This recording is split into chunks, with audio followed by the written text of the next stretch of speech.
Hello and welcome to my next session on event planning and production. I hope you liked my earlier two lectures and hope you enjoy this one too.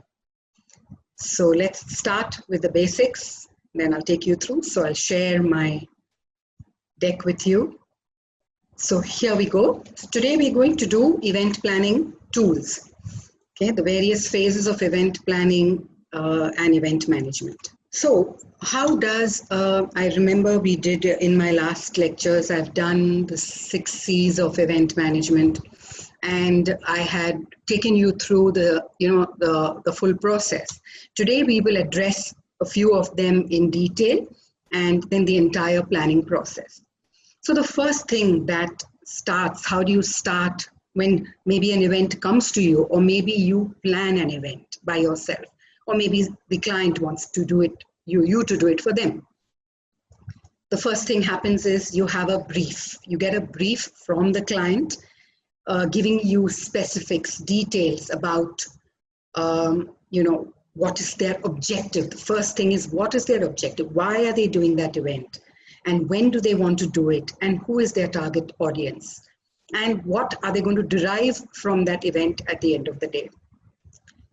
So once you get that brief, and obviously you're noting it down in your communications, we learned that you're noting down every information, every detail points that you're getting on the brief. You've noted your brief down, or sometimes even the client mails it to you. The next, you come back to your drawing board with your team and you start conceptualizing, you start thinking different on different lines as to what the client's objective was, and marrying the objective with what kind of ideas that you have, the different ideas, the different plan that you have in mind as to how you would put this whole event together for your client. So you start thinking, you go back, sit with your team, brainstorm, take each one's ideas. It's always important to have each one's ideas and understand what each one wants, what each one is suggesting, and then you can make you can come to an arrangement, an understanding between all of you, and then come up on a fix. So that is conceptualizing. This is all part of a pre-production process. Okay, there are 3 phases: pre-production, planning and content creation strategy, execution strategy, and then the post-event strategy. Coming back to the first, once you have your concept in place, once you've decided that this is what you're going to give your client, you draw out an element list. Against the element list, you have a budget column. You start budgeting for it. So obviously, you will have different sources, different resources from where you will find out and get quotations basis each element. An element list is simply what you will require for the event.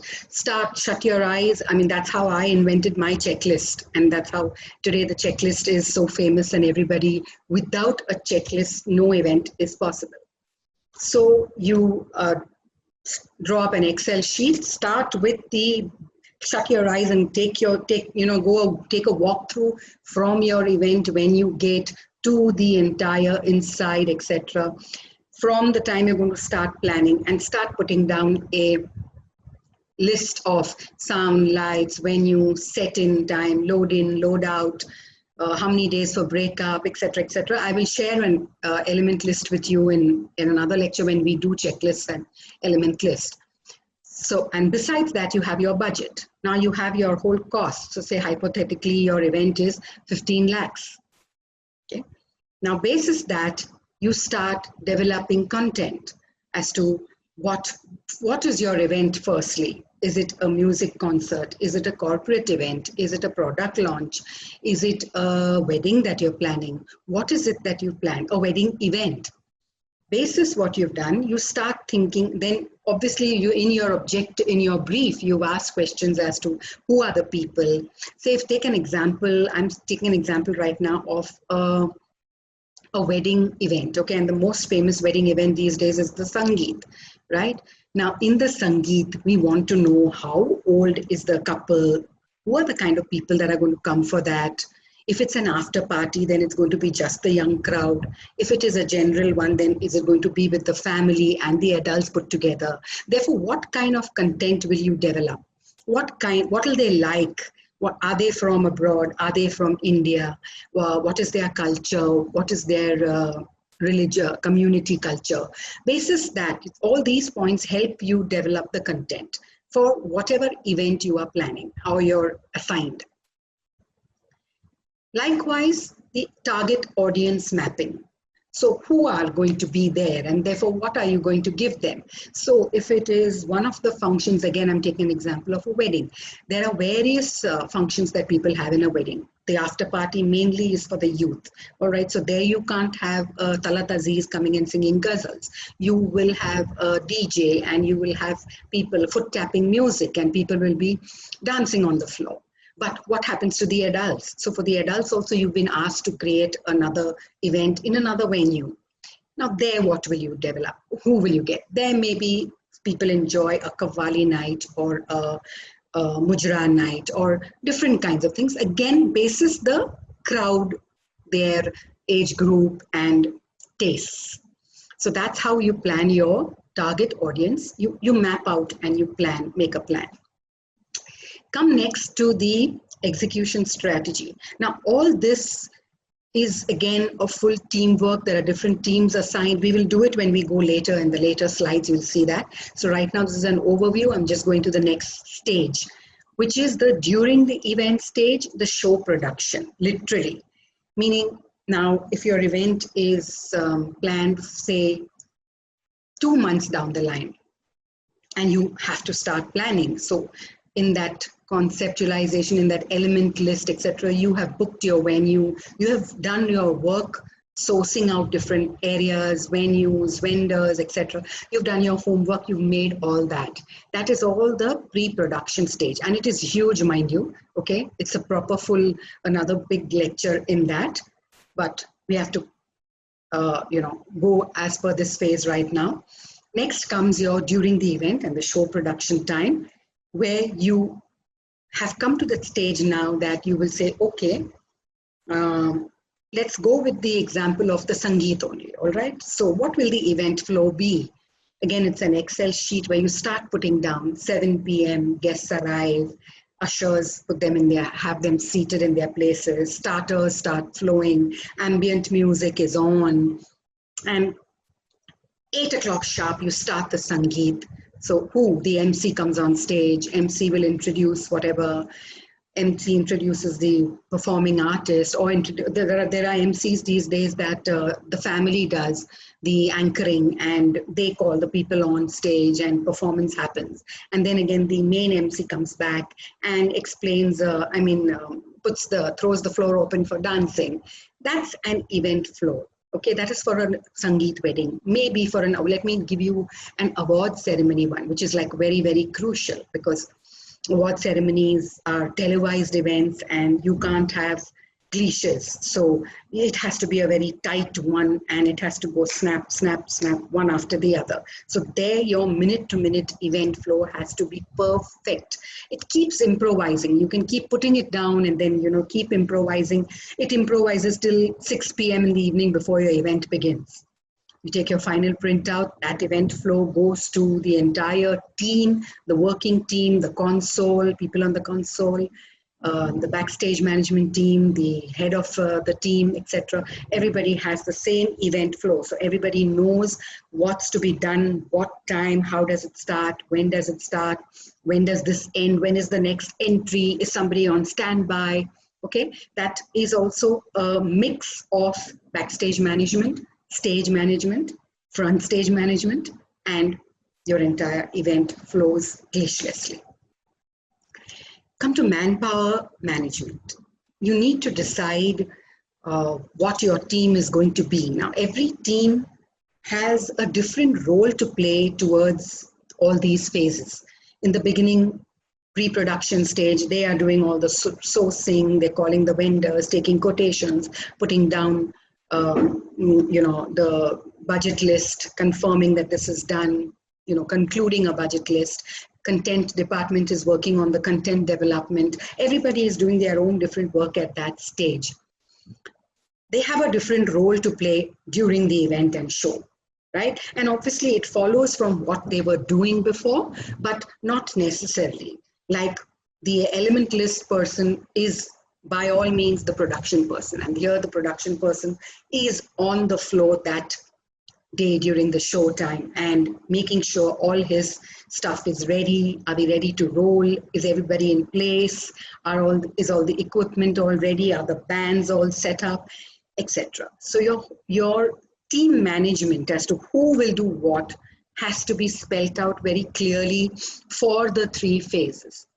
Obviously, there has to be good team coordination. Like I've always said before, good event planning is each one given their responsibilities, do their jobs well to the T, keep interacting with each other. We have weekly meetings. As we go closer, we have 2-day meetings, every meeting after every 2 days after the end of the day, and take progress work. This is the job of the project head, to put the whole team together, keep taking note of what each one is doing. Where are we stuck? Is there any problem? Is this not happening? If it's a ticketed event, are tickets selling, not selling? What is the feedback that is coming in? Because I'm going to my next point. Check GAUS, progress, response, and then tweak accordingly. Should you feel that it's almost 25 days or a month and no tickets are selling, find out what is the reason. We can always take a call. We still have another 10 days. You do early bird programs, you do strategies, you can reduce the price and say, okay, we'll do group offerings and various things you can think of. Likewise, if you feel that tickets have not sold, and why are you having such a big venue? You still not got on ground. Maybe you can decide and confine your venue and make it smaller so that your production cost, etc., goes down. And you save, and you're catering to just the requirement that you have. These are all ifs and buts and progressive decisions that you need to take whilst you are planning an event. So team coordination, team work together, and the project manager sitting overhead like a hawk and watching and putting everything together is of core importance. You go through now, the last part is you take your show through, and I've mentioned this earlier. In events, we don't have a retake. It's a start to finish, glitchless, without any stoppage, especially when it is a live televised event. These days, not many are live televised for various reasons, so that they can tweak and they can make the show programming to how they want it, But earlier days, we used to do live telecast, where we had no choice but to be on the ball completely all the time and make sure that it starts and ends as programmed and planned without any stopping. So you take your event through like that. Then the last stage, one very important aspect is I've seen in events is the teams work like maniacs all through. Some events call for working for months together. People don't sleep. They don't go home, and then as you come closer to the event, this is a definite thing especially for the production team and the main heads and stuff. So you've got to plan and see how you have made your schedule, where towards the end of the event you are more and more specific, and you're there live and kicking to be handling everything. Not that you're so fagged out, you've gone crazy, you've not had 2 teams. What I'm trying to say here is you must have a team that overtakes. So if somebody is working all through the day, don't make that person work through the night too. Maybe 1 night, 2 nights is okay. That is on the event day. That is perfectly fine, and it has to be. But in the days earlier, you can have teams so that they get their rest, and then they are absolutely up and about to manage the event on the event day. Okay, very important. And after the event, after you've completed the event, there has to be another post-production team which takes over and does all the closing down, breakage, close-up reports and etc. So because the people who have worked continuously for 3 to 4 nights before the event, those go home and take a rest. Probably they may have another event to take on in another 2 days, or maybe there are 2 events parallelly running. You never know. So ideally what I'm trying to say is team management, shuffling of shifts management. How do you do? Somebody does the morning, then one does the night, and then you come back the next morning. You're fresh and you're there to do the event. Often I've seen people who collapse during the event time. And I've learned it the hard way through a lesson that in my first events which I had done, I thought I was champion and I would do everything. And luckily I collapsed after it all got over, not before. But I've seen people collapse just before the event. Now your closing reports, winding up, closing up with your vendors, making sure they have delivered everything. So now how are you going to make the payments? There are many closures that you need to make on all fronts. Your venue has to be returned back in the same condition that you had taken it. So if there is any breakage, if there is any damaging done, etc., then you got to deal with the venue owners and the proprietors and take it up and close every single aspect and area of an event. Normally, this is about another 8-10 day phase, sometimes even 15 days when it's a large event, when there are a lot many vendors and there are a lot many, sometimes breakage, bringing down big sets and large production takes about 4 to 5 days also. So depending on everything, this whole post-production team takes over. Of course, they keep on going. So it is also the job of the production team to hand over properly to the post-production in terms of what they need to do. And, this is what we have and this is how you're going to. You're already working close-knit as a team. So all you've got to do is take a proper handover and then close everything. Another big task that we need to do, the post-production team, or maybe that after a 1-day rest or whatever, the production team and the marketing team sit together and do a proper report on what was expected by the client and what did we deliver. Did we deliver what they wanted? How much of it did we deliver? How much we could not deliver? How many psychographics and demographics of the event? How many people finally came? And what did you see? General reaction. Because events is all about instant feedback, touch and feel experience. So there are various ways where sometimes people, before leaving, you have a survey and did you enjoy the event? Or even simple asking people, or even simple looking at people enjoying the show. You know that it was a success. You see empty seats, you see people sitting not enjoying. All that can be observed, and the client is already observing, mind you. So you need to be true to what you report at the end in every manner. How did the show go from start to finish? It was all okay. Many a times there are glitches, sometimes there are errors, sometimes the anchor goofs up, says a wrong name. All that needs to be noted, reported, of course, and reported in a manner that, is convincing to the client. At the return of investment, we don't have any measurement tool today to do returns of investment. But like I said, we evaluate. And now here, how can I give you, let me give you an example of a good reporting, revert reporting to the client is when I was doing the Standard Chartered Mumbai marathons, every year, now the client spends so much of money. And like I've always said earlier, when a client spends hypothetical figures, 5 crores, he wants 15 crore worth back. So how are you going to now the planning process for a marathon is a good 4 to 6 months. Okay, the advertising, the hype of creating the hype of the event itself starts 3 months in advance. So we have our media plan in place and we have all the ads coming out. Now, this is a hypothetical example for one event. You can hold it good for other events. So meaning whatever advertising you've done, if you've done radio spots, if you've done hoardings, if you've done print ads, all that has to be collected and pasted onto a nice page, and you get these ready-made folders and you make your report on that. So-and-so date, so-and-so ad came in, so many tickets got sold with this ad. So this gives an idea to the clients that, okay, this is how we moved.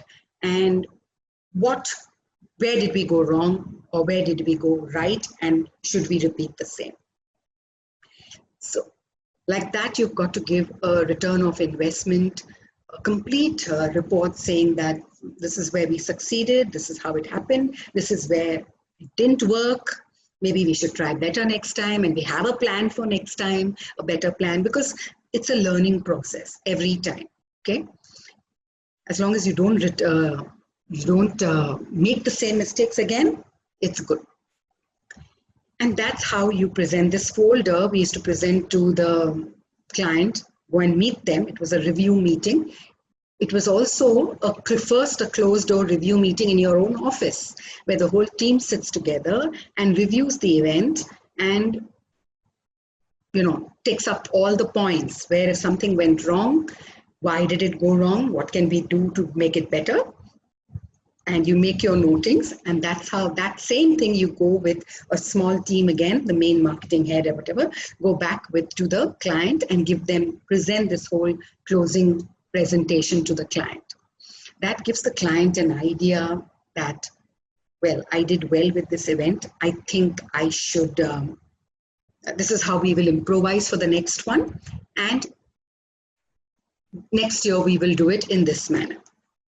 So now we go stepwise into the first phase, like we were, develop event goals and objectives. Now here, this is a case scenario. Let's take one where the client is not, you are organizing as an event company and you have an intellectual property and you want to organize a Navratri Garba, for example. Okay, so what is your objective? Obviously, to get the maximum crowd, to make the best sales, right? To make the best ticket sales. What do you hope to achieve? A huge, lovely, successful 9-day Navratra event, which can be done year on year and which works well for clients to participate, for clients to sponsor and be on board. Who are your TG here? Your target group. Obviously, the youth, the millennials, and families too. Today I see everybody playing Navratra. So it is a good 5-year-old kid to a 60-year-old grandmother maybe, or a mother. It's a big gap. Okay, so that's your target group. Now, target group also area-wise, where Navratra is concerned. Okay, obviously you look at the Gujarati localities where there's more Gujarati population, because theirs is the Navratra is their festival and they're going to be there for sure.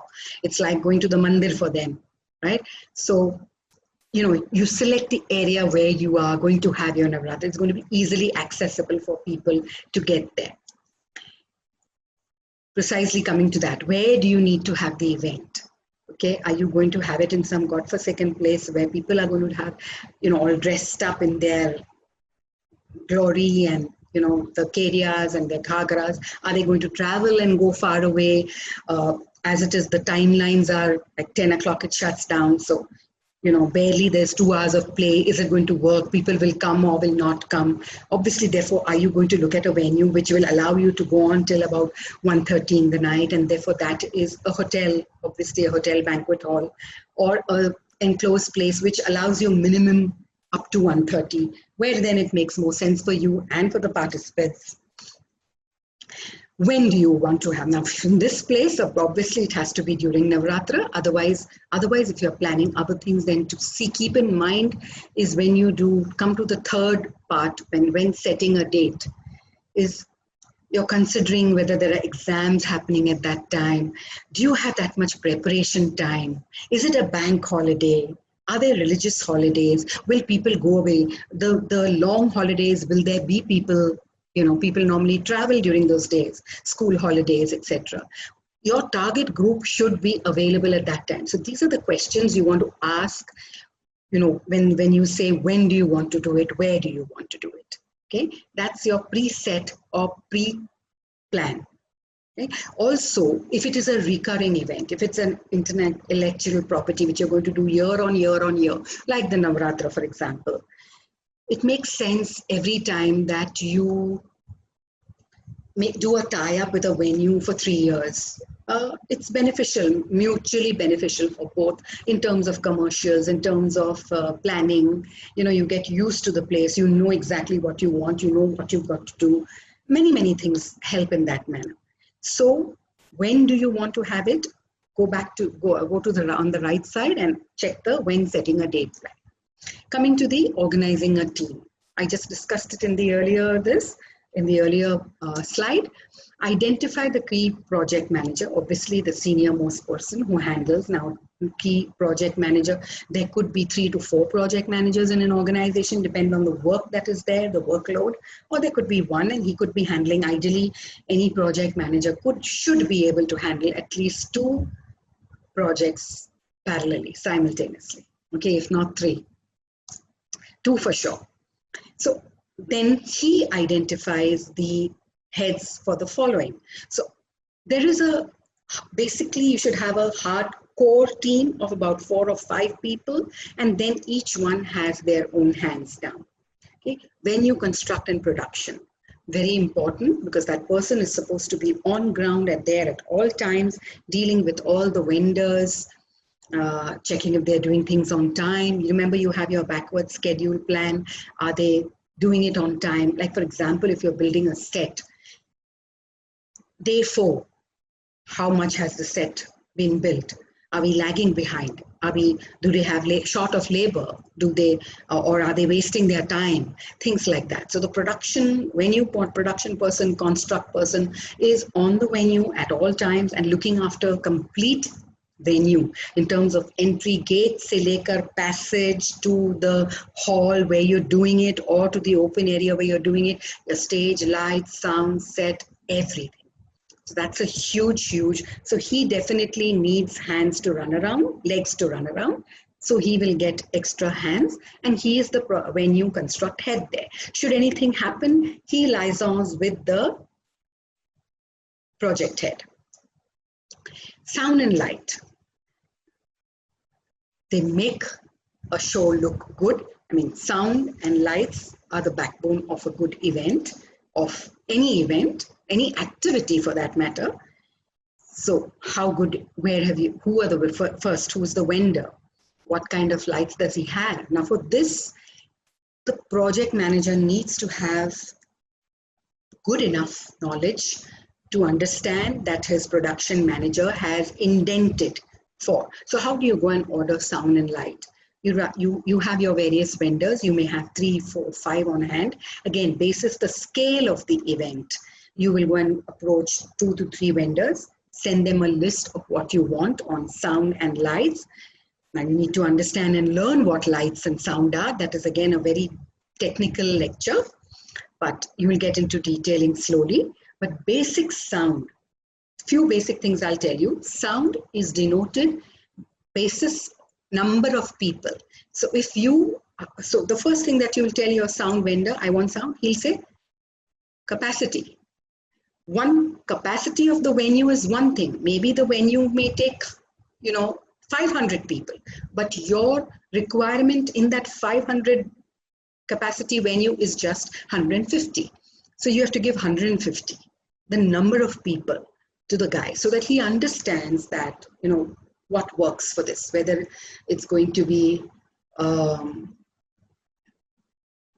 sound from the floor, it's going to be fly sound, it's going to be, you need delayed stacks in the venue. If it's huge, if your crowd is huge, you need delayed stacks across the whole venue, basically to ensure that the event or the show is heard by the first person sitting on the row and the last person sitting in the last row. That's how it's ensured. So that is show sound. Lights obviously there are 2 kinds again. One are the show lights and one is the general ambient lighting. Ambient lighting is from the entrance of the gate, where you must have light for people to come in comfortably, see comfortably, look up nice and bright, it's well decorated, it's well lit. And then again in your hall, normally if you do it in a venue, in a banquet hall, the ambient lighting of the hotel is good enough. But sometimes you need to dim some of them because they're really very, very bright. You need to be coordinating with the venue person as to how you can dim the lights, how you can put them on fully, all that. That is ambient lighting. And also you can enhance ambient lighting with power cans. Sometimes give it that, you know, you want a nice, if it's an evening, if it's a music evening, then you need somber lights, you need, you know, show lights, you need a little bit of enhanced lighting to the sides, you need to give a little bit of color, then you have to accordingly indent for the same. And then comes the show lights. Show lights are, so when your show is running on the your show is running on the stage, you must be seeing those trusses, like things that where we implant the lights on. Those are show lights. So they're power cans, we have power cans, we have moving heads, we have flammers, we have LED power cans, mixers, many. In today's technology, there are a huge lot. There's a big line of them.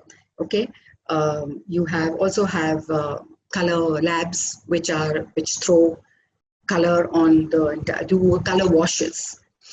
Okay, now that's a detailed lecture again. I cannot go more into that, but these two things make your event give it a good look and feel, and the correct look and feel. You should be making sure that when your show lights are there, it's not that, you know, the lights are so powerful that your artist cannot be seen. Now, those technicalities, the sound and light technical engineer do it along with the project manager and set it all up.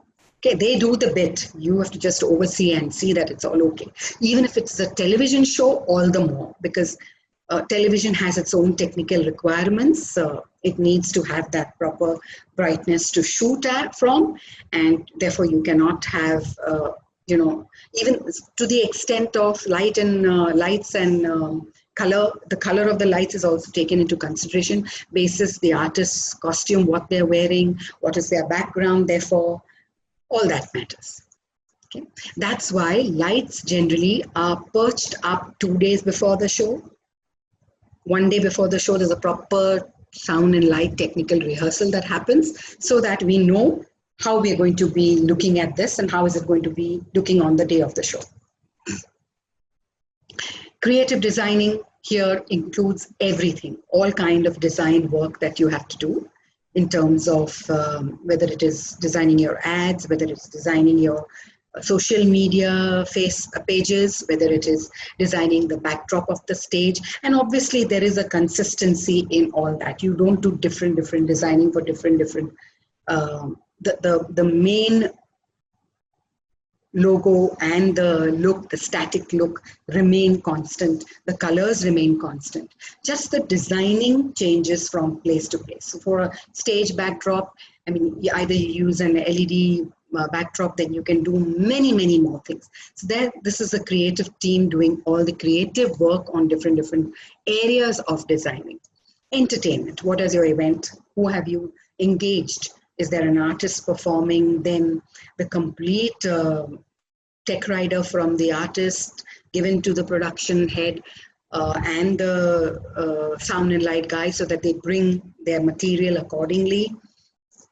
Any artist you engage, you have to take their tech rider from them in terms of what do they want for the band that you have to provide, and it all has to be there ready for them before they come to set up. So celebrity and artist management and this entertainment all linked together. Maybe you can have a team of 2 or a team of 1 with 2-3 hands managing everything. The artists, whether they've received their contracts, have they signed it off, have they received their advance, have you kept copies of everything, have you made enough communication with them, what time are they coming, have you got your green room ready for them or the vanity van ready. All of that is under artist celebrity entertainment. All of that comes together in that one. Sponsors. Milking sponsors and client servicing with sponsors is a separate ballgame altogether. That person is constantly only with the different sponsors and making sure that their deliverables as promised by you are met with. Okay. In your pre-production stage, before you hook the client, before a client signs on off with you, he does look at, what he is going to give you and what are you going to give him in return. So deliverables from both ends have to be met with and signed off on, and then it is your prerogative and your job, the client servicing person's job, to see that you deliver every single bit to the T. Mind you, if they say we want 25 invites, I'm taking hypothetical numbers again, they will not rest. They will never agree to 24. They will be happy to have 26, 27, 20, 30, but not less. So in that manner, if you said 5 hoardings, you can't suddenly say, okay, one hoarding was not available, so I didn't. No, you've got to work and get what you have. So therefore, before you give your deliverables, there's a lot of thinking that goes into it, practicality, and the basis that you will deliver, promise only what you can deliver. And then, of course, you've got to strive towards it and make it happen. Being with the sponsor during the event, is there anything that you'd like? No, not running behind them, but just at their eyes, notice where they can call you and tell you something. Many clients come ahead of the event and start, oh, why is this here? I don't like it here. Can we put it there? Ideally, they come, you should invite them the night before and take them for a round and show them that this is what we are doing. I hope everything is okay with you, so that you have enough time.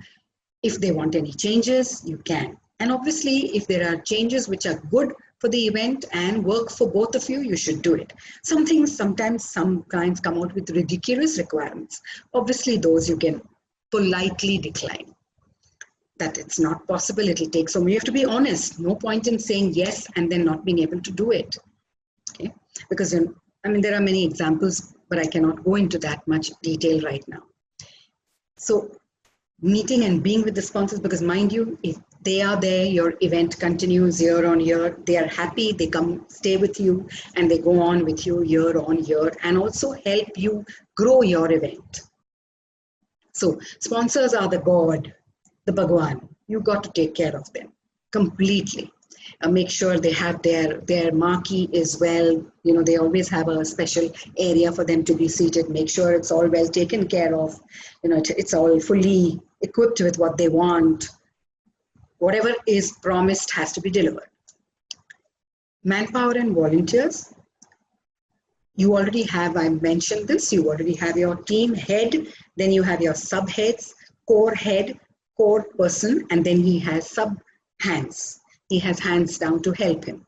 Okay, and then of course, ever since the event management institutes came into being, it worked both ways, that they have on-ground experience, and it worked for the event managers that they had people, they had hands basically, and some took the pains of training people on ground and at least taking some interest in showing them what is what, etc., so that they are, when they go back in the room for a theory lecture, they relate with the event. That is why in the course it is very important. I would say it is a 60-40 balance. 60 is theory, because you need to understand terminologies, you need to understand processes, systems, etc. And then 40% when you're on ground, when you're doing it there, you start relating. Okay, this is what we had learned and this is what it is. So depends, as a volunteer, what you go and do is completely up to you. You could just go there, and obviously, because you're a volunteer, they're not going to give you some major job and say, okay, I leave it to you and go away. They are going to give you smaller little tasks which are easy to do, because they're gauging, they're only taking your helping hand, mind you. So I have students very often cribbing that, oh, we were called and we were made to sit, and we just sit, we didn't do anything, we became ushers, we didn't do this, we were asked to pick up boxes and stuff like that. Now, I have learned it the hard way. I've never had an event company, or I've never had anybody to teach me. I've learned it the hard way. So I am like that, and I expect that every volunteer goes there and learns from what they can see. So if you've sat in your lecture and you've heard your lecturer tell you things about a truss, and you put your lights on the truss. If I were you, I would go there and I would start looking and saying, okay, this is a 6,000 people venue, there are 6,000 seats, and therefore the stage size is so and so, and therefore the trussing is so and so, and therefore there are so many lights. Let me count how many power cams are there, how many color labs are there, how many moving heads are there.